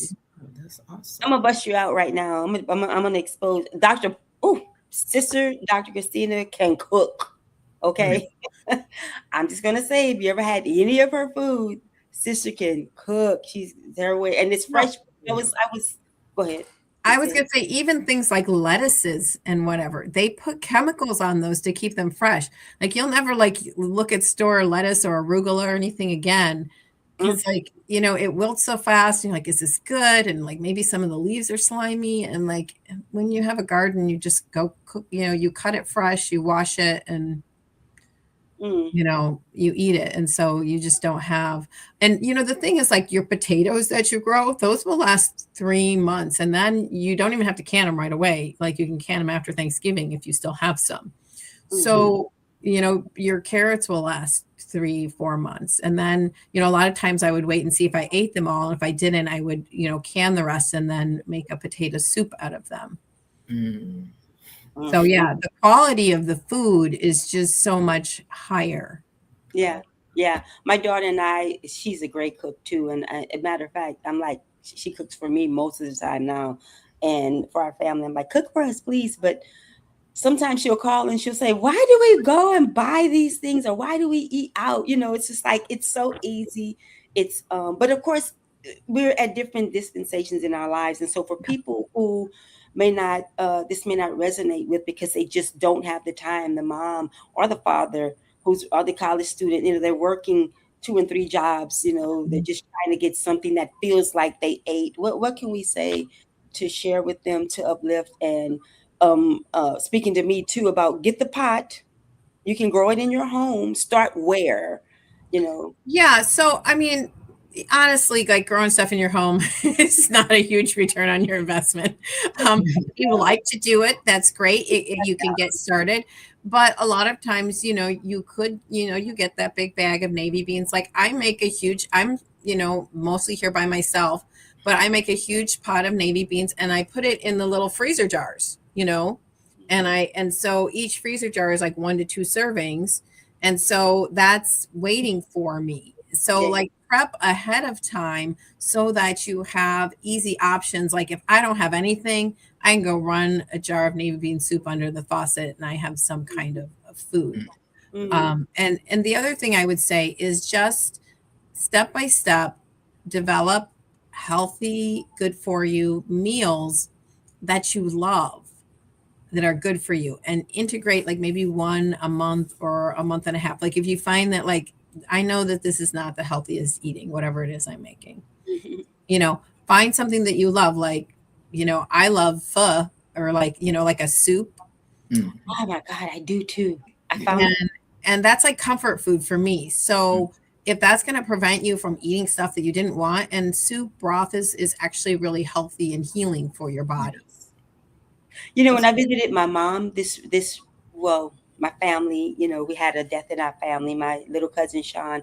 So I found myself just having to extend about Mhm. 4 or 5 days. And I realized part of it was being able to decompress and really process what was going on emotionally. But the other part was also because my mom made soup. It was just that love of being home, and also some of the believers there, and some of the comfort, and it was just felt so good because she made a stew. And I didn't eat the meat because I did not want to have anything in terms of digestive problems. I was already, struggling Struggling. Mhm. because of emotional or whatever. But it just felt good. Like my mom's 92. I hope I can put a picture up of her in a minute. I'm going to do that. I promise. I always promise in the Mhm. show. I mean, I'm very busy and I still cook. I Made still it. have a garden. Oh And so yeah. part of it is actually just giving yourself permission to, Mm. because this is actually our lives and we manifest what we choose. And I mean, there are days when, we're all like, why did I decide to have this garden? But I realized, what do I want my life to be like? And you might not be able to make a change overnight, but part of it was just us deciding what we're doing is important and not letting our minds or society tell us that me sitting here in the garden is not a good use of my time, or that me in the kitchen. I'm very, like, my work is very sort of masculine. I'm processing scientific information and papers. And so moving into my feminine and just going and humming to music while I chop some vegetables is super therapeutic. That's true. And That is very true. I thought, what is really more important to me than my daughter's health? Honestly, my ex-husband is a skydiving instructor, and as we juggled her between my job and his job skydiving, he was taking her out there and stopping by the gas station, getting her chips and a soda and things like this. And then she started to have signs of endometriosis. And I was like, she has special needs. I don't need a special needs daughter with all of these chronic illnesses. Like, this is not okay. So I made a distinct effort to have a full organic meal, like on the table within 15 minutes of when she gets home at school at 3, because they get home hungry. And if you don't have something nutritious, they're going to put some garbage in their mouth, or whine for something, right? And so I got her home and fed her a good meal every day that I, get her from school. And that reversed itself. Beautiful. So it really does make a difference. And I am not judging because I've been in survival mode too. I've been there, but it really does make a difference. Yes, it does. Yes, ma'am, I agree. Laughingly, because my daughter loves pho. And one day I came home from pho, from a restaurant, and I told her we're making soul pho. So, and meaning, we as Black people, we know what we like. And so we use some of that template and put our own creativity to it. And we thank some of the influence of our Asian and our other Middle Eastern families that give us all these spices that, we can use and take our traditional dishes. So, yeah. And like, a pho, however you want to pronounce it, or a tom gai, like I love like a chicken coconut broth with, with the coconut milk in it, and then the spices and those are super comforting foods. And they found that the collagen in them really helps to heal the gut, really helps to heal, and anecdotally, I've heard someone say that the Honorable Elijah Muhammad did take broth. I can't confirm that, but there is some suggestion that is not a prohibited food, the broth itself. So, and he did tell us it was okay to put some meat in our beans for seasoning in one of the Eat to Live books. So it's not inconsistent with the teachings. But the point is to find, foods that nourish you, mind, body, and spirit, and to put those in your rotation. One of the things I'm thinking about as you all speak is that the other part to that is what? Love. The people that were cooking these things for us loved us, and this is also part of it. It's like if you're angry, upset, or whatever, just back away from the food. That's all going to go into the food. But cooking is love, and this is why you can sit down and have a big old bowl of whatever. It'll be cereal. Okay, if it's not cooking, I'm veering off of how to eat to live here. But at the end of the day, what's presented with love, and that's why. I think what you're saying about the hot stews and pho or soul pho. It's just a big bowl of soup. It's not new food. It's really presented food, or maybe it's from another culture, but it's all the same, if you will. Yes, it's prepared differently. But I want to put. And speaking of love, we saw your beautiful mom. You had her up. Please turn her to the screen. Beautiful, ma'am. Gorgeous. Now, don't tell her she was on here, because when she sees me, she'll say, "Why did you put me on that Facebook?" But this is my mother, Dora Jane Ramey Bob, aka Put, and this is my cousin Stevie. Now I have none of their permissions to do this, but this was at the recent funeral. So good. She's 92. This was for my cousin Sean, and the reason I felt good to put it here because the family's sending stuff, and from my mom's phone, it says, "How do you like me now? I'm 92." So I said, yeah, but all praises to Allah. She's with us, and this is my cousin Stevie on my father's side. So the love of news, information, all of what I believe that I carry to the Final Call newspaper, my student posts, even here, even just talking about the news of the day and what's happening that's affecting us and impacting us and being a cause, not effect of it. It comes from, of course, thank Allah God, but right in her room with her and my father watching news. My dad would be at work. I'm right there. She was doing it when I was at home, like keeping me up on what's happening. And now, of course, she's always like, "What's Minister Farrakhan doing? How's the minister? Did you see this?" So I love that. So I just wanted to say, thank you all, mommy. Mommy, that's so beautiful. Yes, ma'am. I'm spoiled. Let's get some questions in here because Sister Charlene she gonna do one thing and she's gonna go over there. But do y'all like my Dematis? I do. I love the color too. This cap right there. We're going to be talking about Dematis and Let's Get It Clean and all of the things the sisters in the Nation of Islam are doing a lot. And this year we're bringing it to you here. But here we go. Eggs. Sister Kebab. Great eggs from your own kitchen. When I left the farm, I cried in the supermarket when I had to buy cucumbers. I went into culture shock when I left, home. But go ahead. That's what she said. Samuel, ex-brother Samuel says, thank you, Sister Kaval. Your response to my earlier question. My dear liberated sister, organo gold. Okay. The It is main Ruchi. Okay. Mhm. is Rishi. So what's the okay, well, let It's me a not. mushroom. Okay, guys. Yes, ma'am. That coffee was so good. The way it was prepared by, I was a guest in a home, and I think I bought it at one time. I might start getting it again. Excellent discussion. Thank you, Sister Audrey. Thank you all. We also posted that. Love it. Reversal and prevention. Right. That's just some of what you all were saying. And Sister Audrey says, beautiful. You are a beautiful reflection of your mother. Oh, praise be to Allah. Ooh, and Hassana as well. Of you, Sister Audrey. This is our dear sister at Virtue Magazine. Among other things, I think her new magazine is Men and Women We Admire. Um, Mm. Sister Audrey, would you put a link to it in the chat if you could, if you're still with us? Okay, Brother Hoyle, Assalamu alaikum. The Honorable Elijah Muhammad taught the sisters to pray over your food while cooking. Good vibrations. Oh yeah, pray over in and all of that. You can't be, Mm-mm. Here she goes. Kaval. I will be doing what you're doing, girl. She's doing a symposium on Alzheimer's and dementia.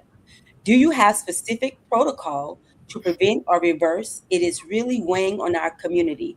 Love 92 Sure. and still mindful. Oh yeah, she's sharp. So this is the work of Dr. Chris Exley. He said that the only thing that has really been shown, well, I mean, I'm sure there are maybe some drugs, but to actually reverse it was pulling out the aluminum. And so he showed that if you drink a high silica water, like the Fiji water in the square bottles, there are a couple of other brands. One is Volvic. You can look up high silica water. Has to be from a volcano. And no, you can't add the silica back to it. It has to be naturally occurring high silica water. That silica actually binds aluminum. So here's the thing. I think they're spraying the aluminum in the chemtrails. So whether you got the aluminum from vaccination or I actually detoxed aluminum, I could tell because I was really, really tired drinking Fiji water, like 1 bottle a day or whatever for a few weeks. And then a year later, I went to do it again and I had the same effect. And so I think it's because they're like spraying it on us, like in the air or something. So I believe that some people's Alzheimer's and dementia can be caused by aluminum. So his work did show that by drinking like one 500 ml bottle, like kind of as quickly as possible within 15 to 30 minutes a day, would actually start pulling out some of that aluminum. I know other people have shown, I think, like, I don't know if it's a coconut oil or something. There's certain oils and fats that were really beneficial to the brain. So I would like to say that a lot of that is reversible. They're also finding that it is a form of type 3 diabetes. So we really have to look at our blood sugar and insulin with regard to that. Wow. And one other thing I would say is our Wi-Fi. I think our Wi-Fi is really detrimental. I just did a seminar that in Vita, they showed that in a new paper showed that the higher your Wi-Fi signal in your home, the more neurodevelopmental delays your children had. Yeah. So it's having an impact on our neurobiology. So after we did that, how to protect your home from Wi-Fi, I actually went and bought one of these. It's called Scalar Energy, and it sends a natural signal to sort of can't counteract the unnatural Wi-Fi signal. And I noticed that my muscles started relaxing almost immediately. And now I sleep better, and it's only gotten better and better and better. So the thing is, our calcium gated voltage or voltage gated calcium channels and sodium channels and things are impacted by the Wi-Fi, by the different signals. And so it's constantly giving your muscles like an aberrant signal, but it's actually the same channels are present in your pancreas. So it could actually been stimulating insulin release and causing metabolic syndrome and diabetes. So, and actually Dr. Marissa Brand, who's going to be on with us on Tuesday, was the one that gave the one on Wi-Fi, and she's going to be discussing Scalar Energy, which is a technology they use in this little Wi-Fi protector that I got on this coming Tuesday. But when I got that, I noticed such a difference. And so I really think that, this is a new area. We need so much more research, but it's definitely impacting us negatively. And I think that a lot of us would feel a lot better if we were protecting ourselves better from our Wi-Fi, which we're all like, we can't get rid of it. It's in our lives. You know what's amazing, sister, is knowing that, right? Again, in the run up and as well as during the pandemic and the lockdowns, I didn't get one 5G, I got two. And when I had the first one, because I signed up with a particular company and there was a promotion, my cable Wi-Fi, everything was going crazy. I just had the most excruciating pains all of a sudden in my teeth. And I was like, what's that just in my ear? And someone pointed out, like, it could be that. And I thought, oh yeah, I had two. So that's something to think about.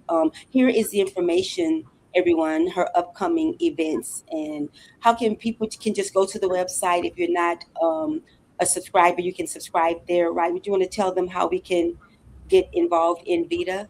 Yeah, absolutely. So there are free pages on like the different vaccines, the childhood schedule, ton of information on the childhood schedule and the COVID vaccines, and some resource pages. But to get access to all of my webinars on all these various topics that I've been mentioning, you just want to join, and it's $13 a month.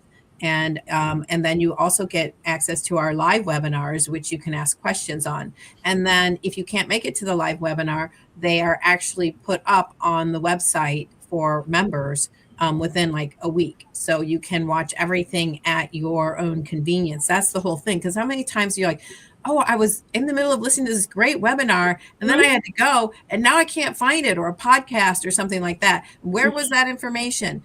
Right. And so the idea is for it to consistently be available to you, everything from Wi-Fi to spike detox to pans and pandas, like if your child's suddenly having a reaction to yeast, or have you been exposed to mold? It's like basically trying to figure out what might be causing your chronic illness and how can you optimize your health. I have a whole new page on nutritional healing that talks about diabetes and fasting and other things like that. But I also have one on cancer so that you could understand. And it also talks about the newer protocols that have ivermectin and fenbendazole. So I really have something for everyone, whether you're maybe you have to get your foster child vaccinated, or you live in a state where you're going to be vaccinating, or there's vaccines you think you might want. There are ones on preparing your child for a well child visit. There's ones on understanding infant immunity, but there's also ones on cancer. There's also one on genetic predispositions in people of African descent that we should know about that can make our healthcare needs very unique compared to our other, human family. So I think you'll find something for everyone, and you can peruse all of that at your leisure. And, and if you do, there's an option to do the whole year for $120. If you choose to do that, then you can have a 30-minute consult with me if you want to be like, which direction do you want to point me toward, whatever your particular concerns are. Wow, 120. For a year. Mm-hmm. For a year, dog. I this past year, I don't even want to talk about since 2022, but this past year, I've probably paid for $100 to $200, 200 people's subscriptions. No lie. See, transfer the money. I mean, I don't do that anymore. But here's the question. Oh, Brother Hoyle first. Thank you, Dr. Parks. Assalamu alaikum. Copper cups are good and water and food. Copper cups are good for water and food purification. Mm-hmm. Yeah, and silver was traditionally used as sort of an antibiotic. They would put silver coins in their milk, so silver can also be excellent. Get out, love that. Okay, here we go. Wow, thank you. Can you spell the doctor's name? Great information. I think this was, and I'll go back to it. This was the doctor, I think, on your homepage that's going to be presenting. Dr. Marissa Brand. Yeah, she's I think she has a doctorate, a PhD in natural medicine. So we have many different doctors that are part of our membership alliance. So we have different people talking on different things. She talked about how to protect your family from Wi-Fi, as well as she'll be doing homeopathy and scalar energy coming up on Tuesday. So we have a variety of different practitioners. We had Teresa Holler talking about pans and pandas and also on mold. We had another doctor talking about, is it yeast? Is candida your problem? So, whatever your thing, you're probably going to find something interesting on it. Yeah, very extensive. Well, Dr. Parks, thank you so much, Sister Dr. Christina X Parks. Sister Pamela, I gave her a camera break. I'd forgotten to do that, but we want to get your closing remarks. I know you had promised to be on, I may have gone past the time, so I want to be respectful there. So do you want to add anything before we go? And I'll continue to keep your information there so people can go to your website. But any closing remarks? No, just, take it one step at a time. When it feels overwhelming, I would just say, yes, I am really super interested in doing one on water. And I actually contacted someone. There were a few experts in the field that I wanted to have on to do water for me. I can do it myself, but I wanted to have them on, and I couldn't get in touch with some of them, and the other ones didn't respond back. But water is one of my deepest interests. So we will be doing one on water that will eventually probably go on the nutritional healing page. But I would just say, I remember when I was in college and sometimes in graduate school, I'd be in a lecture and I'd be like, I have no idea what they're talking about. I'm gonna have to figure this one out at home, right? I'm gonna have to go back over this material. And what I learned is it's okay to be a little overwhelmed. It's okay not to know. And that if you sit with something or you hear it, like every time you hear it, you will learn it. You will learn it. And so with everything, just take it one step at a time, one piece at a time, and trust, especially if you're in prayer and alignment with God, that God is going to align your path and lead you to what you need to know. So even if it seems overwhelming today, that if you come back, it's all going to kind of sort itself out. So especially because there's so much information, but and everyone has different needs, but that you will find what you're looking for, and that you don't have to know everything or make all the changes today. You can just do it one step at a time. And in fact, one of our first pages that you'll come across if you join my website is Healing, Where Do I Begin? Which we usually begin with opening detox pathways and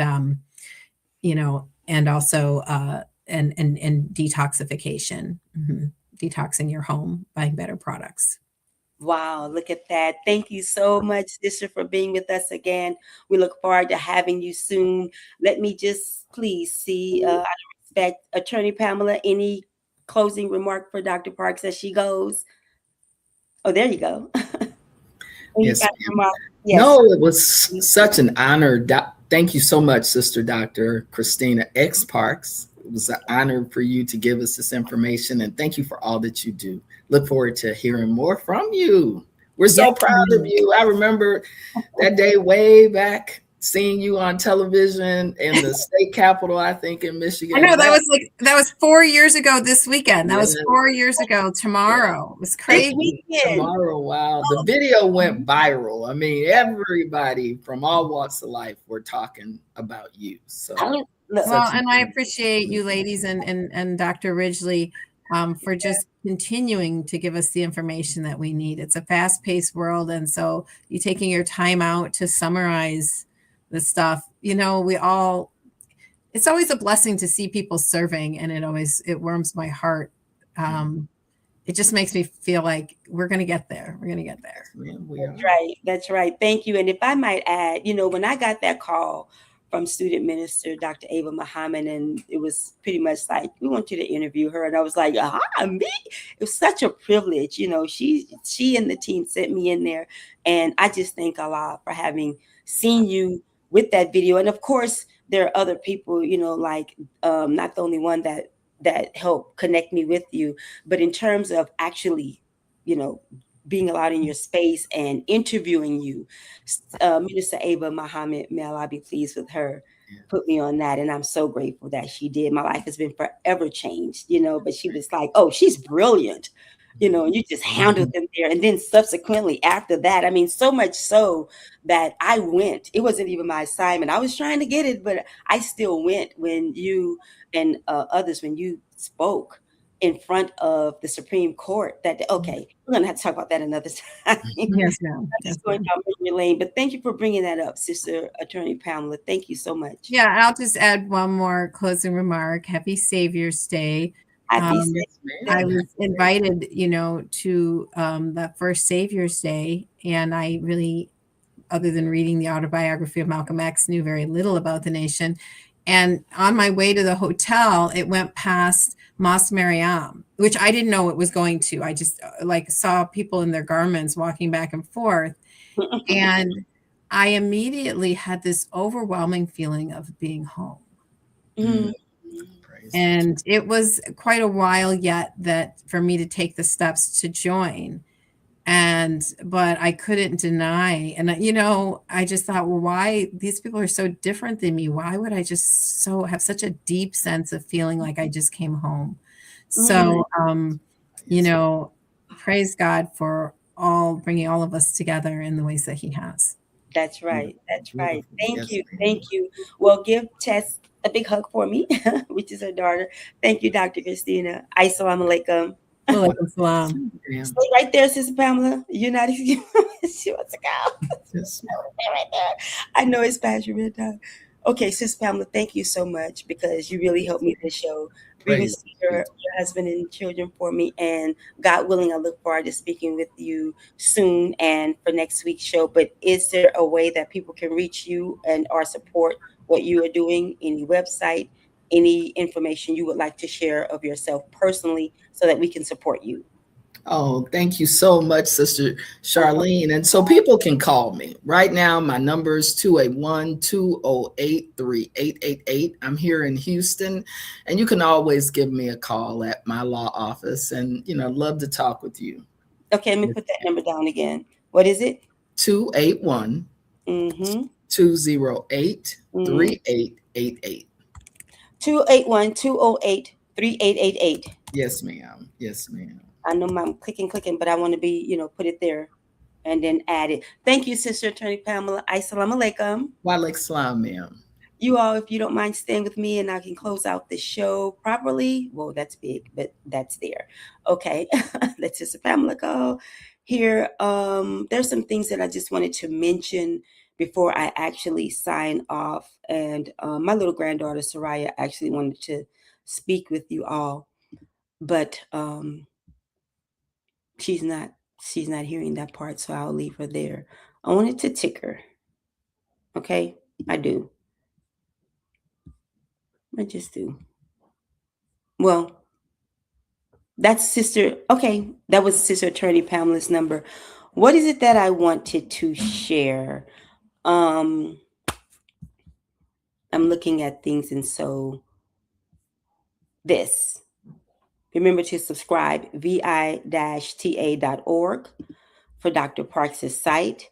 And we have the Ministry of Agriculture Staple Goods Project ready to go. So it was emailed to me, and I will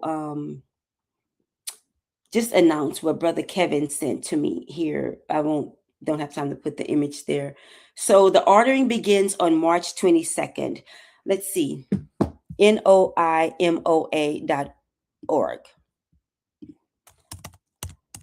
I think that's only fair. There it is. Okay. Let's share that. There it is.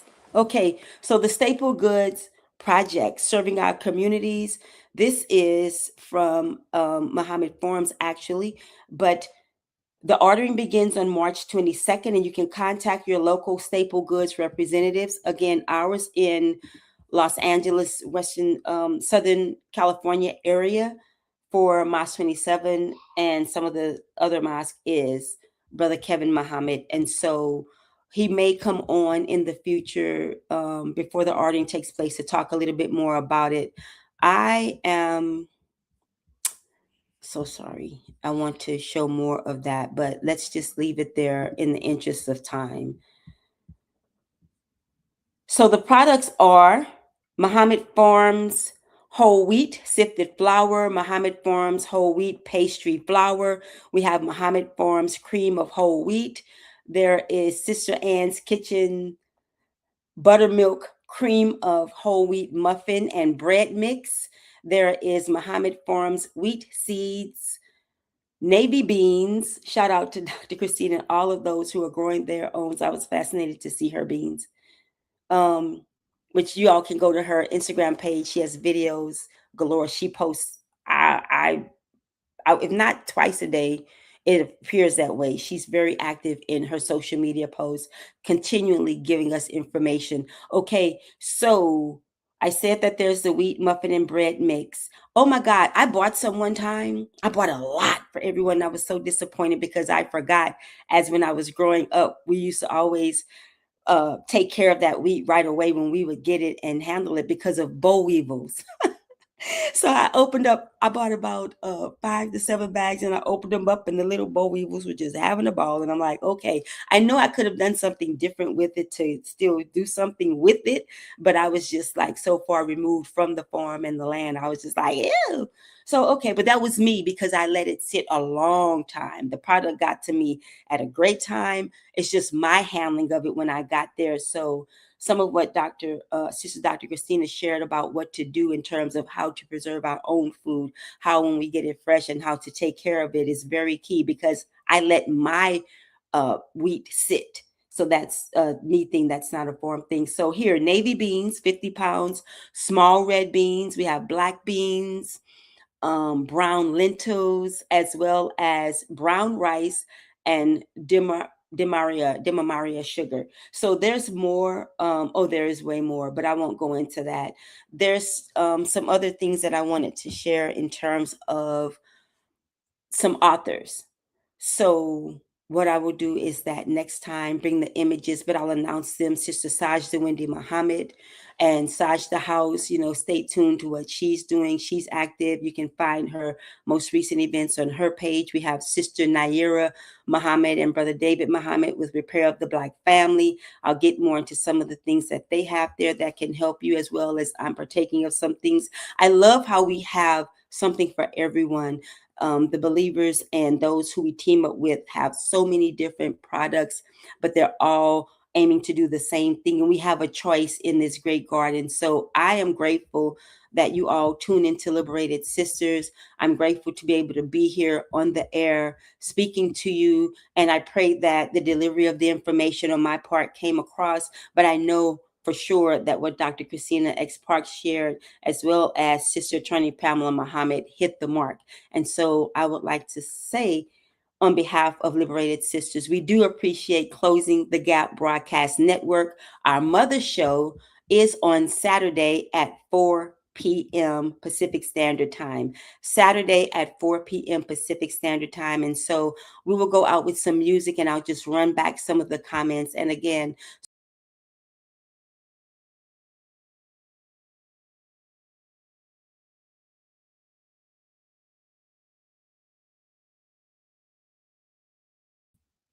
I popped out of the show accidentally. So if you all are still there, which I do kind of see you, let's put this in, and thank you for tuning in. We'll end the stream soon. Wonderful.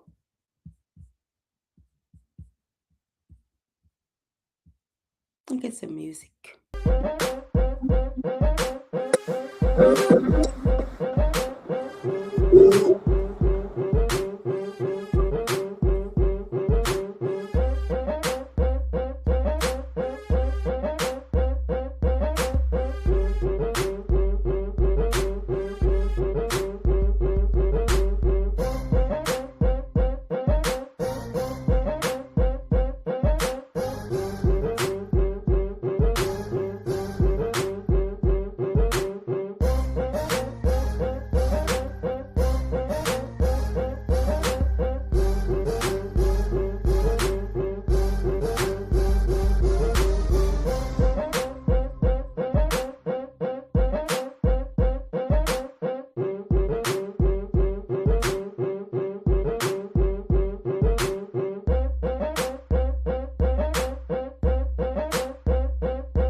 liberated, freed, released, free from traditional social restraints.